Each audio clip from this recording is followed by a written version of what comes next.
e investigador del Departamento de Relaciones Internacionales de la Universidad Iberoamericana aquí en la Ciudad de México. Buenas tardes, Sergio, gusto saludarte. ¿Estamos ante un nuevo episodio de esta larga crisis venezolana o ante un hecho definitivo? Bueno, algo hay de definición, porque lo que ha cambiado en los meses, con respecto a los meses anteriores, inclusive con los años anteriores, es que todo régimen, sea legítimo o no, necesita un respaldo. Y en este caso Nicolás Maduro había tenido el respaldo de los militares. Eso es lo que se pretendía cambiar en un momento dado. Y ahora la balanza está cambiando en contra de él, porque hay algunos militares y algunas partes o segmentos de las Fuerzas Armadas que están ya reconociendo como al presidente a Juan Guaidó y que están alineándose con el reconocimiento de los 50 países, además de los Estados Unidos, que han reconocido este presidente como legítimo. Eso es lo que quizá haya cambiado recientemente en el día de hoy con respecto de la balanza de poder anterior. ¿El fiel de la balanza siguen siendo las Fuerzas Armadas entonces? Por supuesto, por supuesto. Hay que ver las declaraciones recientes del Ministerio de Defensa, en donde sigue respaldando al régimen de Nicolás Maduro, pero bueno, aquí lo más importante de todo, además de las Fuerzas Armadas, es que lo que no se desea por parte de la comunidad internacional es una intervención militar. Esto en el pasado ha generado en otros lugares como Afganistán, como Irak, pues muchos años de inestabilidad, de falta de instituciones democráticas, y la democracia se ve fragmentada y es muy difícil reconstruirla. Y ahora hay que tratar de proteger eso, además de los derechos humanos, por supuesto, de la población. Pero principalmente por eso es que se desea que los militares, por su cuenta, reconozcan a Juan Guaidó como su presidente y lo respalden y dejen de respaldar el régimen de Nicolás Maduro. Ese es el punto. Así, creo que tienes toda la razón, es decir, se está apostando a un desenlace interno con las Fuerzas Armadas, por supuesto, como fiel de la balanza, pero también está habiendo una operación política, diplomática, que no estamos viendo. Bueno, sí la hemos estado viendo, el grupo de Montevideo, por otra parte el grupo de Lima, es decir, la comunidad internacional de Latinoamérica y de América en su conjunto, la Organización de Estados Americanos, etcétera, lo han seguido de cerca. Pero lo que no se quiere es una intervención militar que provoque mayores derramamientos de sangre. Es decir, se está esperando que haya por fin una transición democrática que salvaguarde las instituciones, los derechos humanos y el Estado de Derecho en Venezuela, claro.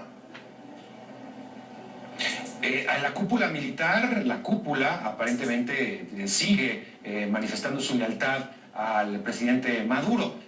Sin embargo, toda esa cúpula pues tiene restricciones ya y sanciones comerciales en Estados Unidos. Difícilmente podrán ingresar a ese país. En ese aspecto, ¿crees que haya una negociación ahí sí que no estamos viendo? Que se está tratando de convencer, negociando de alguna manera el futuro de estos personajes y sus familias. Bueno, sí ha habido diálogos, sí ha habido alguna interacción por parte de esas sanciones económicas. Específicamente en el caso de los Estados Unidos, el Departamento del Tesoro tiene una lista de aquellos personajes que han sido sancionados en la dictadura de Venezuela y en otros países, y con los cuales pues se tendría que negociar una salida más o menos transitoria bajo condiciones de paz y respeto de los derechos humanos, pero sí la está viendo, y sobre todo las mismas cúpulas militares, aunque no hemos visto que salga a la luz aún y que tome la palabra Diosdado Cabello o algunos otros de los grandes líderes que están inmediatamente debajo de Nicolás Maduro a pronunciarse. Quizá están en un momento de redefinición, quizá están midiendo las fuerzas con respecto de la oposición, que ahora resulta imparable, aún sin contar todavía con una presión internacional o fuerzas militares, tanto de Brasil, de Estados Unidos o de Colombia, de algún país vecino, que pudiera hacer esto. De lo que se trata, efectivamente, como comentas, es que sí hay una ofensiva política y hay un cerco que cada vez se hace más estrecho con respecto al régimen de Maduro, y eso es lo que pretende asfixiar al régimen, además de la parte económica, por supuesto, que lo obligaría a ceder ante esta transición. Ahora, esta transición precisamente en donde aparentemente este cerco político y diplomático estaría dando resultados de alguna manera, a pesar del costo social que tiene, ¿no hace también peligroso ser una situación en este momento muy riesgosa? Es decir, un régimen que se ve acorralado puede hacer cosas que no quisiéramos ver.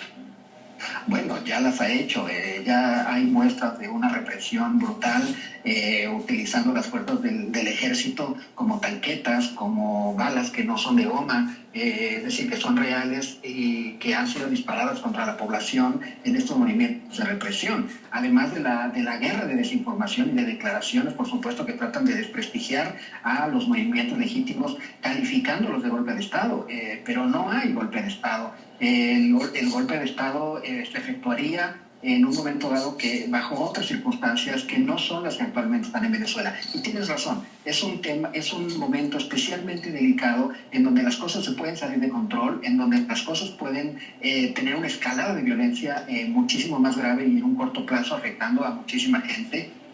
Por eso es que se está cuidando tanto un poco que esta transición sea lo más pacífica posible, sin la intervención externa de Fuerzas Armadas, también respetando un poco el Estado de Derecho, claro, de Venezuela, pero siempre tratando de proteger a la población civil. ¿Ves lejano, con eso termino, Sergio, estamos viviendo también tal vez reminiscencias del pasado, estamos viendo también, digo, no voy a hablar de una guerra fría, pero sí hay elementos, hay dos polos opuestos como no sucedía hace mucho tiempo, está Rusia también jugando en la ecuación. ¿Ves lejana una intervención de Rusia en el conflicto, de cualquiera que sea, como sea esta intervención? No me refiero a una intervención armada, pero sí tal vez una intervención diplomática mucho más fuerte de lo que estamos viendo. Bueno, sí, ha sido claro estos últimos meses y estos años recientes en donde hay una mayor injerencia rusa en la política de Venezuela. De hecho, Nicolás Maduro ha viajado a Rusia, ha buscado el respaldo de Rusia, de su régimen, y por supuesto también está el asunto de China, en donde no lo ha hecho tan políticamente, pero sí lo hace económicamente respaldando al régimen. Entonces sí hay un juego político mundial en donde las grandes potencias, pues por supuesto que tienen un pulso en el que están jugándose este desenlace. Esto es lo que probablemente agravaría en un momento dado la situación. Yo no veo cercanamente una intervención militar ni de Rusia ni de China y esperemos que tampoco de Estados Unidos la considere necesaria, aunque el asesor de seguridad nacional dijo hoy que todavía todas las opciones están sobre la mesa y que en un momento dado Estados Unidos no ha descartado esa intervención militar. Pero recordemos que hay un pasado no solamente en la Guerra Fría, como bien comentas, sino también en una dictadura que ya existió en Venezuela en los años 50 del siglo pasado, en donde la transición pues, fue más o menos parecida, en donde la gente tuvo que salir a las calles, la gente tuvo que hacer frente, la gente sufrió represiones hasta el momento de que cayó el dictador. Entonces, eso es lo que se está reproduciendo y estamos viendo que hay una repetición de conductas, una repetición de contextos en el caso venezolano el día de hoy. Muy bien. Sergio, me dio mucho gusto conversar contigo, por aclararnos tantas cosas. Gracias por estar aquí en Perspectivas desde México. Nosotros hacemos una pausa nuevamente y regresamos para darle seguimiento al tema. Gracias y, por supuesto, dar paso a la demás programación.